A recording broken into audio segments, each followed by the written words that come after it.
I am the pastor of youth here, and I work with an amazing team of leaders. So I'd like any adult youth leaders to please stand up right now so we can recognize you. I see you. You're in the crowd. Stand up. There you go. Let's thank you. I also started to work with some student leaders this year. So if you're one of our student leaders, could you also stand up, please, and be recognized? Thank you. Thank you. Awesome. All right, so the youth are going to be doing the presentation today. And of course, we have to start with something technology related because phones are a little bit of a part of their lives. So could you go to kahoot.it for me? And we're going to introduce our activity this morning with the Kahoot. And this is how the youth started they're working with the parables. One of the leaders made a Kahoot that was 23 questions long. Don't worry, I pared it down to 5. So I believe that God, really? That's really funny. Okay, so you go to kahoot.it, and then you put in your, you put in that code, and then you put, Black Panther, I figured that had to be up there. Okay, so I'm gonna give you guys like 30 more seconds to try and get in. I love it. I love the names. I do this in my classroom, and I'm a lot more regimented about your names. So here you can be almost anyone, although we can block them out if you see a problem. Marvel is, wow. Okay. All right. 10 more seconds. People putting them in. I think you can answer these questions. I think that you can handle it. A little more time? Okay. Sorry. So I'll keep talking. Our youth are awesome, and they're going to lead the service today as soon as I get out of here. So I'm really excited. I want you, when you see the youth that come up here, just be so impressed that they showed up at 9 o'clock this morning to get ready for this. So right there, right? That's it. Yep. If you have a teenager or you were once a teenager, you know that was a big deal. All right. Am I good? No. How are you guys not on yet?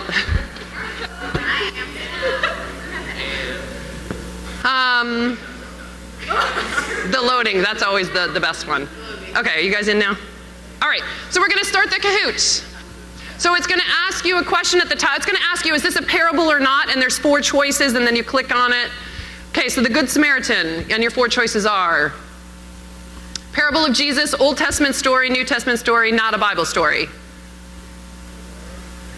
Yeah, I gave you 20 seconds for the first one just to make sure you remember how to play this. Doing great. Wow, look at those. That's awesome. I'm impressed that the network's working for us this morning, actually. It's great. And, oh my gosh, it was a parable of Jesus. Nice job. All right, awesome. So right now, so then they click to the next one, and it will tell us the one guy is in the lead. All right, we're going to go to the next question. If you're the one guy, nice job. Jesus feeds the 5,000. Parable of Jesus, Old Testament story, New Testament story, not a Bible story. Got a lot less time. Wow, you guys are good. You guys have got this figured out now, don't you? All right, it's a New Testament story. It's not technically a parable. Nice job. All right, let's see who's in the lead now. It's you better stop. Okay, I can't even read the usernames. All right, next question. The hidden treasure. So be thinking about what it is, the hidden treasure. Parable of Jesus, Old Testament story, New Testament story, not a Bible story. Doing great. Are you guys in the lead? Who's the? Okay. All right. It is a parable. The hidden treasure is a parable. And next, Goofy is now in the lead. I love how it switches so quickly. All right. Got 2 more questions. Adam and Eve. Adam and Eve, parable of Jesus, Old Testament story, New Testament story, not a Bible story. And time's up. It is an Old Testament story. It is. Adam and Eve is the first story. All right, next. Goofy is still in the lead. Oh, did I make you admit it? Goofy is Suvia. That's great. I love it. Let's see if you can hold it here, though. You ready? All right, last question. Parable of the Iron Man. Parable of the Iron Man. All right, tough one. I know this is going to be difficult for you to get this one right. Parable of the Iron Man. And oh my gosh, it was not a Bible story. Thank you very much for playing. All right. Wait, who is the winner? Goofy did win.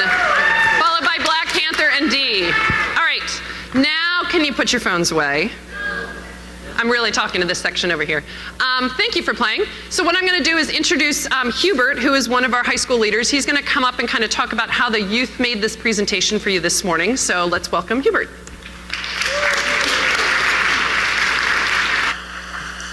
Good morning, everybody. Over the last few weeks, the high schoolers over in the barn, where our high school members meet, been learning about parables. We've been actually, what is a parable? How is it used? Why is it important? Trying to understand this method of teaching which Jesus uses in the New Testament.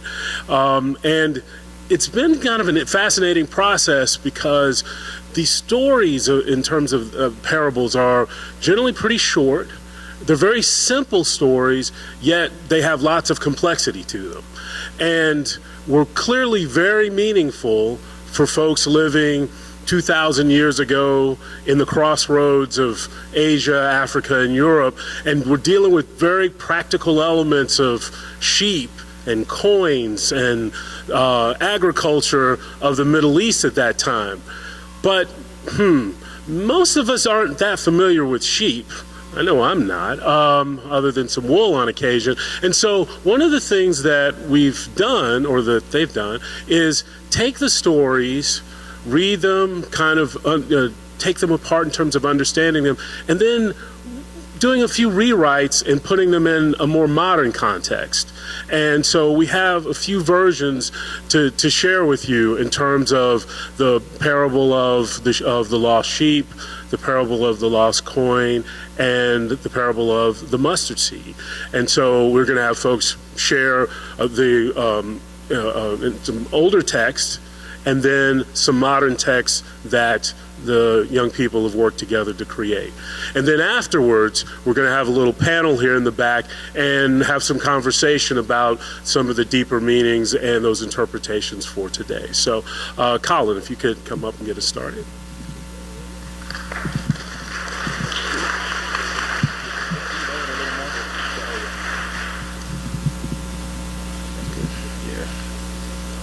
So, this is the biblical version of the parable of the lost sheep. Now the tax collectors and sinners were all gathered around to hear Jesus. But the Pharisees and the teachers of the law muttered, "This man welcomes sinners and eats with them." Then Jesus told them this parable. "Suppose one of you has 100 sheep and loses one of them. Doesn't he leave the 99 in the open country and go after the lost sheep until he finds it? And when he finds it, he joyfully puts it on his shoulders and goes home. Then he calls his friends and neighbors together and says, 'Rejoice with me, I found my lost sheep.' I tell you that in the same way, there will be more rejoicing in heaven over one sinner who repents than over their 99 righteous persons who do not need to repent."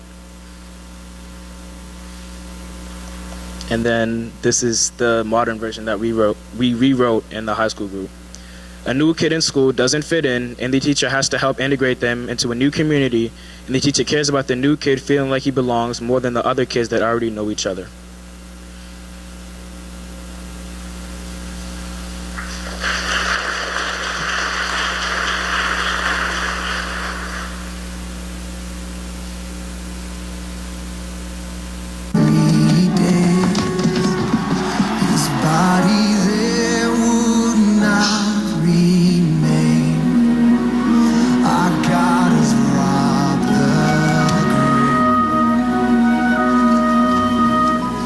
Merry Christmas, sweetheart.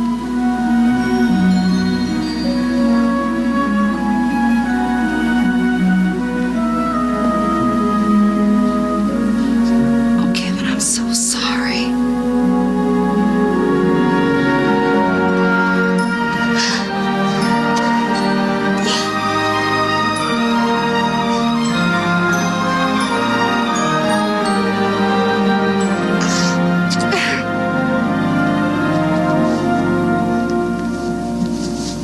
Where's everybody else? Oh, baby, they couldn't come. They wanted to so much. I didn't fall asleep in the back having drool all over you, did I? You do drool. Shut up!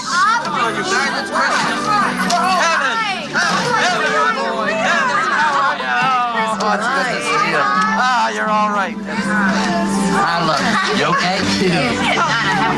Hey, Kev. It's pretty cool that you didn't burn the place down. Thanks, Buzz. Wait a minute. How did you guys get home? Oh, we took the morning flight. Remember the one you didn't want to wait for? Oh, no. Thank Merry you. Christmas. Merry Christmas. Okay. Well, someone has to find an open store. We don't even have milk here. I went shopping yesterday. You shopping? I got the milk, eggs, and fabric softener. No kidding. What a funny guy. What else did you do while we were away? Just hung around. You guys put your stuff upstairs. Are you in shopping? Yeah, go. He doesn't know how to tie his shoe. He's going shopping? This is not the kid.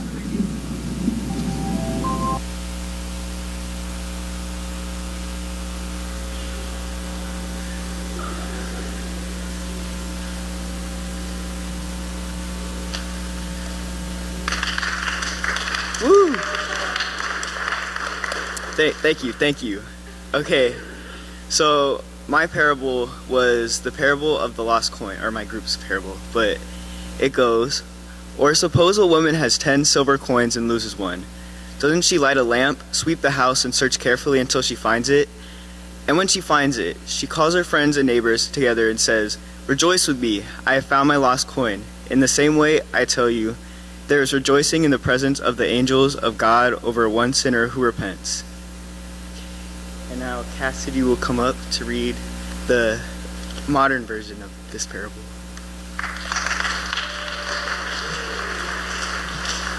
So, this is our interpretation of it. A woman had 10 friends and lost one. She apologizes, shows her appreciation, and works hard to rebuild the friendship. And then she calls her friends to party with each other and over their reawakened friendship. And God and his angel squad party harder when the sinners repent.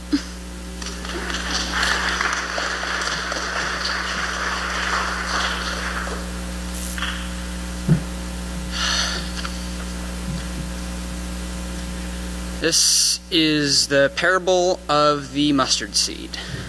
He told them another parable. The kingdom of heaven is like a mustard seed, which a man took and planted in his field. Though it is the smallest of all seeds, yet when it grows, it is the largest of garden plants and becomes a tree, so that the birds come and perch in its branches. Our modern interpretation says, when someone first creates a YouTube channel, it begins with no subscribers. The creator must organically grow the channel by having interesting content and engaging with their new community. With these, the channel has potential to become something much larger than what it started as, with millions of subscribers. Casey Neistat is a example of this.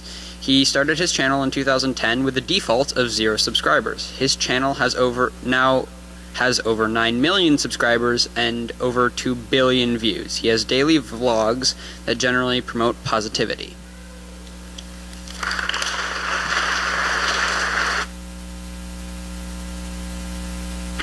So thanks so much, guys. So we're going to just have a little chat about those parables, and we're hoping that in this next few minutes we'll be able to give you kind of an idea of some of the conversations that these guys have had as they've wrestled with these parables and looked to interpret them. So if you're on the panel, I just invite you to come up and join us on the stage here.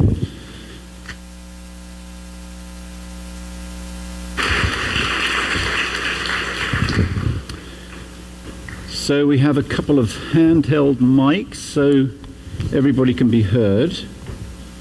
To a page, if you take that one to now, we'll pass these along, as we need to. So, one of the things we've been talking about regarding parables in here is just how there's different interpretations of parables, and what's important is we don't take it doesn't take an expert to interpret these parables. It takes a open ear, right? Jesus said, he that has ears or she that has ears, let them hear. And so we thought it would be really great for you guys to hear from a more youthful perspective from younger people like Hubert and myself, to get that sort of more edgy perspective on some of these parables, right? But seriously, there's, as we said, there's no right or wrong answer. So these guys are going to share from different perspectives. We've already had some really good conversations about this.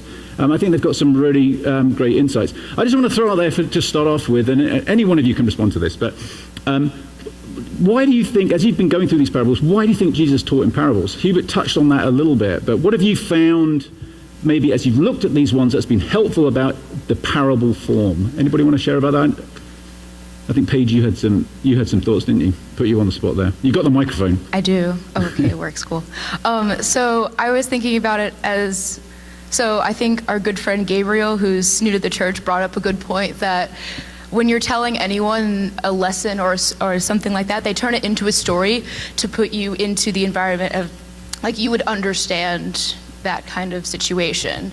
That's why that's why Jesus told the story, the parable of the lost coin, of the lost sheep, and so forth. These people are just like his disciples and his followers, and they run into daily situations like losing a sheep, losing a coin. So I think in that time, that's why he told them in those story forms, and that's why we put it into modern terms today to hopefully incorporate and tie everyone together here to show that we all have similarities no matter what backgrounds we come from. Yeah, that's great. Any other thoughts on anybody got? And when you speak for the first time, just say who you are. Give us your name. Any other thoughts on the parables? In general. I'm Dylan. And I think the parable format is very similar to how people use analogies in daily conversations. It can help both simplify and help people. It can help people both relate to the concepts, and it can help simplify overly complicated concepts. So in that way, it's really useful. Yeah, that's cool. Yeah, one of the things we talked about actually a little bit together, and it was really interesting hearing these guys interact, was how the title of this series is Beneath the Surface, and we as we started unpacking some of these things, and I know you've had this experience when you've been meeting together as well, but as we started unpacking some of these parables, we'd start off at one level, but then it'd be like, oh, that leads on to another one, and then you guys had perspectives that I hadn't thought about. So that sort of takes to another level a little bit deeper, and then you can keep going down. And obviously we've been saying, the meaning of these parables is beneath the surface. It's not necessarily immediately obvious. There's perhaps some obvious meaning, but these are kind of genius stories really that Jesus was telling to open us up and challenge us. Let's talk a little bit about the three parables you guys picked. Two of them, right, the lost sheep and the lost coin, they're sort of back-to-back parables. They're in Luke's Gospel, chapter 15, and they come sequentially. Why do you think Jesus told two stories that seem to mean the same thing, right? The interpretations seem quite similar. I know, Eamon, you had a couple of thoughts about that, right? So maybe Dylan, you can pass the mic. This is Eamon, by the way. Oh, I'm Eamon. It's kind of like the coin. The woman lost the coin, but the sheep lost itself. Like the coin is just an object. Eamon, if you hold the mic right close up, that's good. The coin is just an object. You've got good things to say. I want to make sure they hear it. So. It's different than the sheep who wandered off on its own and depends on the person to find it. Where with the woman, if she doesn't find the coin, it's okay because the coin doesn't need her. She more so needs the coin than the coin needs her. Right. Yeah, there's a big difference between the sheep and the coin, right? I mean, I think what's interesting, because we don't have time to go into it, but the beginning of these parables, so this is a series of three parables, actually. There's another one, the story of the prodigal son, which we're not talking about today, comes right after that. But those three parables are prefaced by that part that Colin read, where it says that the sinners and tax collectors are eating with Jesus. He's eating with them, and the Pharisees, the religious people, are really annoyed about that. They're really offended. And Jesus tells these stories to kind of really expose the Pharisees. The story of the sheep, to your point, the story of sheep seems to be sheep can get lost, right? Sheep can be they're regarded as foolish animals in some respects. So you could say, and the Pharisees probably would say, that these sinners, it's their fault. They're lost because they're lost people. They're making all these crazy decisions. Whereas you can't say that about a coin, right? A coin is an inanimate object. But the desire for the coin and the desire for the sheep is what defines these stories. So it's really, these are stories about God's incredible love for people, which is really cool. And yeah, Gabriel, do you want to introduce yourself? Yeah, so I'm Gabriel. This is my second time being here, so hi. I feel like to add on to what Eamon said, I feel like the focus of both parables is slightly different, because with the coin, it's about how much Jesus and God, how they long for us to be with them and how they miss us and they want us to be in their kingdom. Whereas with the sheep, yes, it is still the shepherd missing the sheep, but it also is about how sheep are lost without their shepherd. So I feel like the focus there is it's shifted. Yeah. So they're different. So there's a reason why Jesus tells more than one story, right? And going back to what we were talking about earlier, there's different perspectives in these stories to sort of unlock it. What's another, so comparing the two stories, in the sheep story, who represents God or Jesus in that story? I mean, who would you guys say? I don't, Michael, you've got. Hello, I'm Michael. In the lost coin story, God is represented by the woman, and a lot of times people see God as a man, but in this story we see him as a woman, and this is very important for a lot of people. And then in the other story we see him as the shepherd. So it just shows both perspectives of God, of who he is. So it is. Dylan, did you have a thought on that? It's especially important to note that in these two actually fairly similar pieces, parables, God, the God figure is represented by both a female and a man.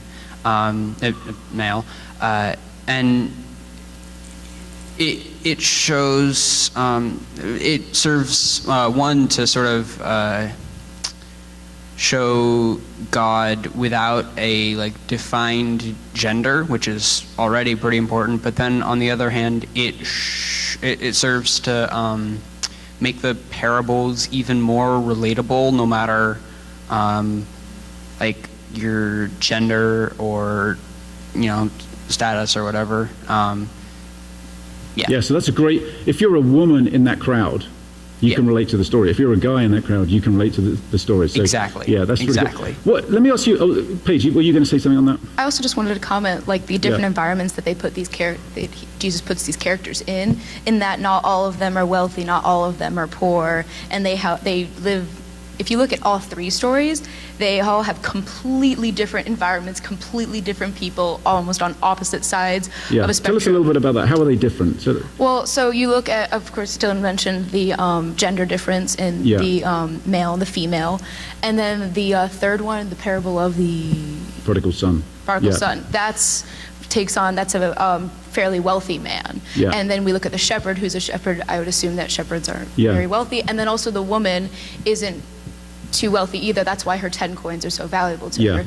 So it really does tie everyone together, because yes, not everyone's a woman, no, not everyone's a man, not everyone's rich, not everyone's poor. We're all different, so different that we really shouldn't be put on the same spectrum, but we are, because we have these small similarities that everyone has something valuable to them. Yeah, that's really cool. You said, Michael, just then you said, which is, I think, this was classic, you said, in this story, he is a woman. Right? and this is 21st century, we're wrestling with what on earth is God like, right? So let me ask you this, this is you can respond to this, all of you respond. That whole idea of God not being gendered, in other words, historically God has been thought of as a man. Whenever we read the Bible, pretty much every version of the Bible interprets or refers to God in the masculine form. So is that, when we think about God as being feminine and masculine, tell us a little bit about, how does that feel to you? Is that a problem? Is that difficult? Because I would say for a substantial part of the world and a substantial part of Christianity, that can be problematic. What do you guys think about that? I feel like being that he's the creator and, he's kind of an ethereal being outside of our understanding and stuff, I feel like, and he does refer to himself as the godly father and such in the Old Testament and the New Testament just consistently, but I feel like tying God down to one gender or one form it's a little bit maybe ignorant in a way, or just because we can't fully grasp what God is, and so I feel like that's putting him in human terms, and he did come down as Jesus to a human form, and so that argument can be made that means he's male, but I feel like it's not really an issue as far as what gender God is. So okay. Anybody else got a perspective on that? Yeah. Michael. I think for me, as I was growing up in the church, I was always seeing God as male. But I think in more modern times, we're a lot more accepting. Like the last 5 years, more modern times, right? Sure, yeah. That was the old days. Yeah, back when I was 5. Yeah. We're so old, Michael. You just got to bear with us here, right? Yeah. I think we're a lot more accepting of new ideas, and so I think it's a lot easier to grasp God as a female. And so, yeah. Yeah. What would be, Dylan, you were going to say something. Yeah, well, I have an interesting experience that's relevant. I mean, I know that, God, there's nothing really about God that makes them necessarily inherently male. I met this one person at a festival, and they had in their church they had a mural of God, but God in this mural was portrayed as a black woman, and so they had grown up thinking of God as a black woman instead of the sort of stereotypical white man with a white beard, and it just really shows that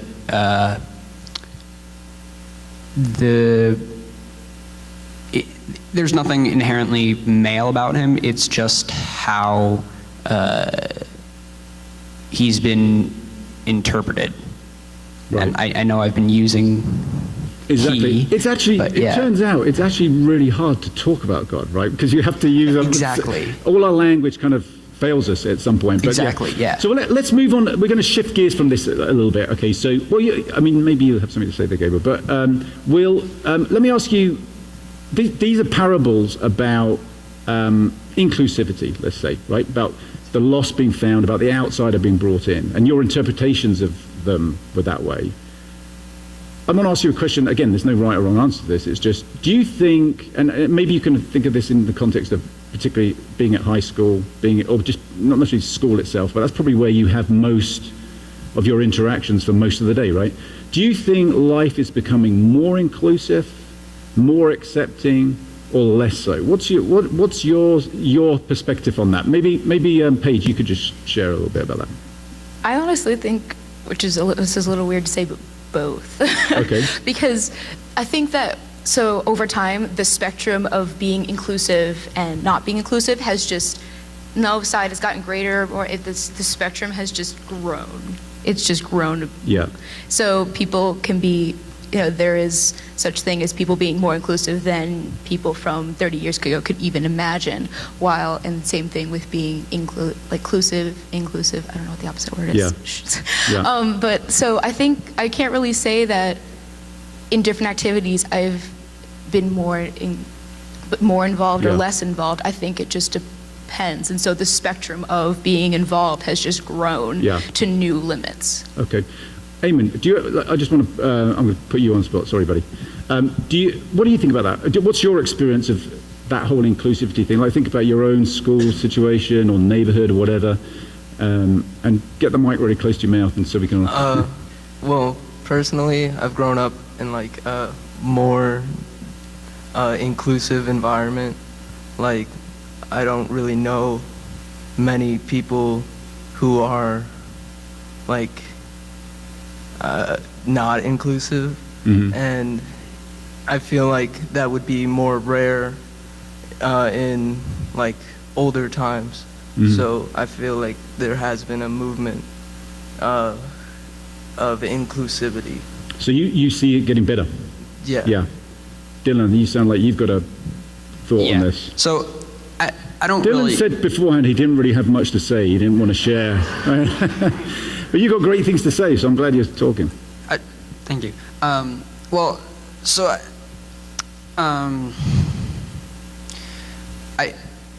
I have not had personal really experiences with inclusivity getting more or less in my own life, because I've been around fairly inclusive people my entire life. But if you, I mean, statistically, like over time, every sort of societal movement towards one ideal or another will have ups and downs, and so sometimes it can feel like we're heading backwards in inclusivity and, you know, positivity and all that. But if you look at the general trends over time, people are progressively getting more inclusive, and like some people will use that as sort of an excuse to be like, oh, no, it's fine. We don't really need to work because it's naturally getting that way. But really what it means is what we are doing is working to some extent. And so we should keep like working to try to make the world a more inclusive place. Okay, anyway. Let's use that then to shift to the final parable, the third parable, and then we'll just spend a few minutes on this, then we'll wrap up. But so that parable was the parable of the mustard seed. And do any of you just want to, I mean, we heard a really, I thought, interesting interpretation of that with YouTube. Any of you guys want to, I think, Michael, you had some thoughts on that to share, right, in terms of why you particularly chose that sort of interpretation? Yeah, there's a lot of stuff that grows from nothing. Okay, so like pretty much everything. The universe? What? The universe, maybe? Sure. Yeah. The Big Bang, or whatever. I think of friendships start from nothing. I think of, just plant growth, like in the actual story, agriculture. But also things that can come out of it. I think you were going to touch on this later. Bad things can spread just as easily. So I think about like lies and rumors and how they snowball. And so like in school all the time, you hear rumors about things, and most of the time they're fake, but they spread through the school, and whatever they're about, it always leaves a negative impact. And I just feel like this snowball effect, like it's great when it's a great thing, but when it's not, it's catastrophic. Yeah, so it can work both ways, in other words, right? Yeah. Do you, anybody else on that want to share? I wanted to touch on that. So I think if you continue working on the sort of mustard seed analogy, if it's a bad mustard seed, like a bad rumor that's going around the school or anything, the way you can, the easiest way to sort of destroy that bad mustard tree would be to destroy the seed before it gets planted. And I think that sort of makes sense in the other way around. You want to sort of shut down negativity or unhealthy negativity before it spreads. Anyway. Yeah. Thought that was interesting. Eamon's got something here. Okay. I feel like it also could relate to people. Like, we all come from like nothing. We start as in a baby, like we don't really have anything, but as we grow, we change and we get bigger, and good things can come from that, but bad things can also come from that. But it shows how we all start from this tiny, like these cells. And yeah. Well, we're going to wrap up here. Okay, so Hubert, any thoughts about anything that we've touched on? I bet you have. The young one speaks. As the hip, cool dude, that doesn't even sound right saying that.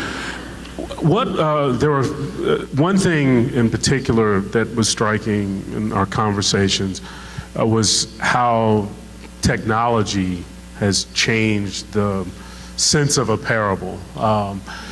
Actually, I was in a group and we started just talking about the idea of being lost is different today than it was even 5 years ago, because someone immediately said, well, just when everybody has a phone of some sort, and so they could just call if they were lost, and so if not, they could borrow a phone. And it kind of really struck me, because I remember once being lost in a department store when I was a child, and there was no phones or anything like that. And so that concept can be different, yet still the idea of being lost, not knowing your way, not knowing who to trust, a sense of hopelessness, that hasn't changed as for us as a species in 2,000 years.